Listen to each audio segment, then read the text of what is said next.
Les débats sur le football, on aime tous ça, non? Un jour, tu te bats pour désigner le meilleur. Quelques années plus tard, la réponse est si évidente que tu te demandes pourquoi il y avait débat au départ. C'est comme ça que fonctionne le football.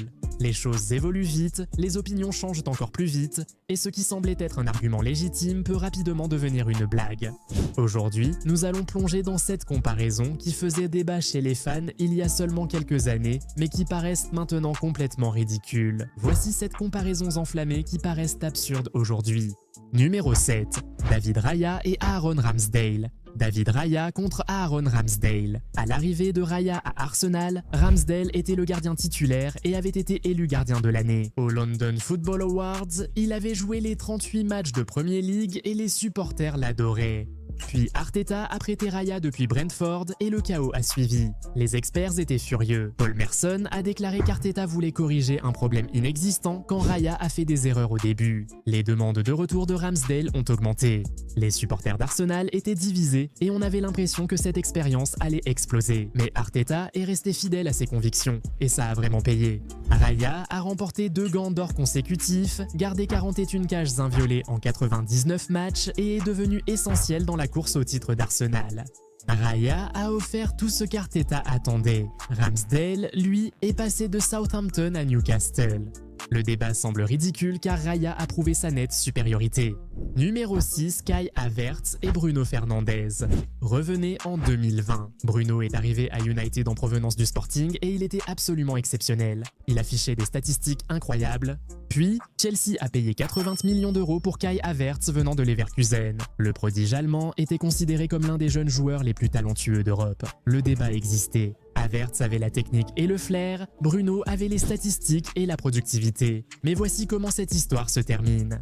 Bruno est devenu l'un des joueurs les plus productifs de l'histoire de la Premier League. Lors de ses 35 premiers matchs, il a inscrit 21 buts et délivré 13 passes décisives, il a transformé United. Pendant ce temps, Havertz a eu du mal à Chelsea, ne marquant que 9 buts lors de sa première saison. Certes, il a inscrit le but victorieux en Ligue des Champions en 2021, mais ses performances étaient décevantes. Ensuite, il a rejoint Arsenal avec des résultats mitigés. Bruno est une légende de la Premier League, alors que Havertz cherche encore son poste idéal. Numéro 5. Mikel Arteta et Frank Lampard. Arteta contre Lampard en tant qu'entraîneur. Les deux étaient des légendes du club reprenant leurs anciennes équipes. Lampard a pris les rênes de Chelsea en 2019. Arteta a pris les commandes d'Arsenal en décembre 2019 après avoir été l'adjoint de Guardiola. Lampard a mené Chelsea à la 4e place et en finale de la Football Association Cup où Arteta a remporté la coupe en battant Chelsea. Chelsea a ensuite soutenu Lampard avec 220 millions de livres recrutant Havertz, Werner, Ziyech et Chilwell. Puis tout s'est effondré, la forme de Chelsea s'est écroulée, ils sont tombés à la 8e place et Abramovich l'a limogé. Tourelle est arrivé et a remporté la Ligue des Champions. Quelques mois plus tard, Arteta est resté, a bâti une équipe jeune et a fait d'Arsenal un prétendant au titre. Ils ont terminé 2e 3 fois de suite. Lampard, rappelé en 2023, a été catastrophique avant d'être licencié par Everton. Il entraîne Coventry en Championship maintenant. La comparaison est insultante pour Arteta, qui a prouvé qu'il est l'un des meilleurs jeunes entraîneurs du football mondial. Numéro 4. Alisson et Ederson. Il a divisé tout un pays. 2 gardiens brésiliens, tous deux de classe mondiale, tous deux jouant pour des géants de la Premier League, tous deux en compétition pour la place de titulaire en équipe nationale, disaient les partisans d'Ederson. Sa relance est hors norme, presque celle d'un milieu de terrain, affirmaient les fidèles d'Alisson. Les arrêts décisifs font gagner, Alisson rend l'impossible ordinaire. Il répond toujours présent quand il le faut. Chaque annonce de la sélection brésilienne provoquait le chaos, chaque match Liverpool contre City devenait personnel. Les statistiques servaient d'armes. Arrêt, clean sheet, distribution, précision. Avec le recul, Alisson a quasiment tranché la question. Il a tout gagné, Premier League, Ligue des Champions, Copa América. Et il a été absolument crucial dans chacune de ses compétitions. Cet arrêt contre Naples, légendaire, sa performance lors de la finale de la Ligue des Champions, 2019 impeccable, grand match, grand moment, grand arrêt. Voici Alisson. Ederson demeure un gardien de classe mondiale avec des passes incroyables. Il a tout gagné avec City, mais les débats se sont calmés, beaucoup calmés. Alisson s'est illustré dans les moments clés. C'est la différence entre bon et grand. Le Brésil a les deux, mais le débat, c'est terminé. Numéro 3, Erling Haaland et Darwin Núñez.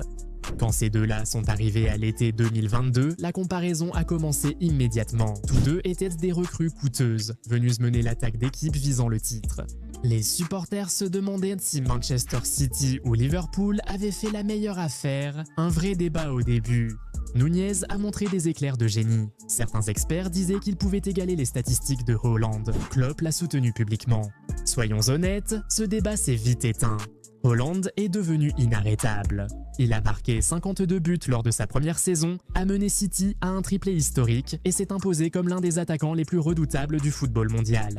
Nunez est devenu un mème à cause de ses finitions chaotiques, source de vidéos virales. Le comparer à Haaland est irrespectueux. Ce débat était absurde dès le début. Numéro 2, Vinicius Junior et Kylian Mbappé, retour en 2023. Vinicius Junior domine la Liga, dribble, marque des buts spectaculaires et conduit le Real Madrid vers la gloire en Ligue des Champions. Pendant ce temps, Kylian Mbappé fait du Mbappé au Paris Saint-Germain, bat des records, marque des triplés, porte la France et les débats sont complètement fous. Qui est le plus rapide? Qui est le plus technique? Qui est le vrai crack? Les supporters brésiliens soutiennent Vinicius jusqu'à la mort. Meilleur dribbleur, plus de flair. Vainqueur de la Ligue des Champions. Les supporters français répondaient Mbappé est plus rapide, marque plus, a gagné la Coupe du Monde. Les statistiques étaient comparées chaque semaine. Twitter était une zone de guerre, les sections de commentaires sur Instagram étaient nucléaires. À chaque El Clasico, à chaque match de Ligue des Champions du Paris Saint-Germain, les débats s'intensifiaient, les gens prenaient un parti. On pensait que ce serait la grande rivalité de la décennie, puis quelque chose de drôle est arrivé. Kylian Mbappé a rejoint le Real Madrid et il est tout simplement inarrêtable. Étrangement, son arrivée a fait chuter Vinicius et Bellingham. À vous d'en juger. Quoi qu'il en soit, la rivalité qui animait Twitter Football a soudainement disparu. Parfois, le football a de l'humour. Numéro 1, Reece James et Trent Alexander-Arnold. Oh là là, ce n'était pas un débat mais la Troisième Guerre mondiale. Mené sur Twitter, l'Angleterre était divisée entre Chelsea et Liverpool dans le débat le plus houleux et toxique du football récent. Le camp de Trent est arrivé en force, créativité, vision, passe. Trent détient le record du plus grand nombre de passes décisives pour un défenseur. Un talent générationnel, inné, les fans de Reece James ont répondu avec des preuves irréfutables. Plus fort, plus rapide, meilleur défensivement, plus complet, il défend vraiment. Gareth Southgate s'y connaît en football. C'est pour ça qu'il choisit James plutôt que Trent à chaque fois. Chaque match devenait un argument. Trent fait une passe décisive. Les supporters de Liverpool envahissent les réseaux sociaux. Reece James muselle un ailier et fait une passe décisive. Les fans de Chelsea font des vidéos pour prouver qu'ils maîtrisent les deux. Le contrat de Trent à Liverpool a expiré, il a rejoint le Real Madrid et lors de ses grands moments contre Elche. Le Trent d'autrefois est apparu, mais pas dans le bon sens. Ses passes vers l'avant étaient incroyables, de vrais missiles téléguidés. Impliqué dans les deux buts avec des centres incroyables, homme du match en attaque, mais défensivement, c'était le meilleur Trentiade. Le gars a perdu le ballon 25 fois dans un seul match. C'est le record du plus grand nombre de pertes de balles d'un défenseur du Real Madrid en un match. Seul Trent peut être aussi brillant et choquant en 90 minutes, on disait même qu'il surpassait Reece James. Reece James, malgré ses blessures, a prouvé que ce débat n'avait pas lieu d'être. Quand il est en forme, James est le joueur complet. Il ne fait pas que créer, il ne fait pas que défendre, il fait les deux. À un niveau d'élite, il peut museler les meilleurs ailiers du monde tout en délivrant des passes décisives. Il représente le modèle d'arrière latéral moderne, non un maillon faible nécessitant 3 centraux pour le couvrir. Quand James joue, tu vois un footballeur complet, mais avec Trent, un créateur qui oublie la défense. Le débat est maintenant tranché. Reece James a toujours été le meilleur, l'arrière droit le plus complet, fiable en défense et digne de la confiance de Southgate, sans avoir besoin d'un système pour masquer ses faiblesses. Voici cette comparaison enflammée qui semble totalement ridicule. Aujourd'hui, le football évolue rapidement et ces débats sont des rappels parfaits que les choses changent, que les joueurs progressent ou non. Parfois, la réponse était déjà là. Il suffisait de temps pour la voir clairement. D'autres comparaisons ont elles aussi mal vieilli? Laissez-les en commentaire. Si vous avez aimé, likez et abonnez-vous à Goal90. Activez les notifications pour ne rien manquer. On se retrouve dans la prochaine vidéo.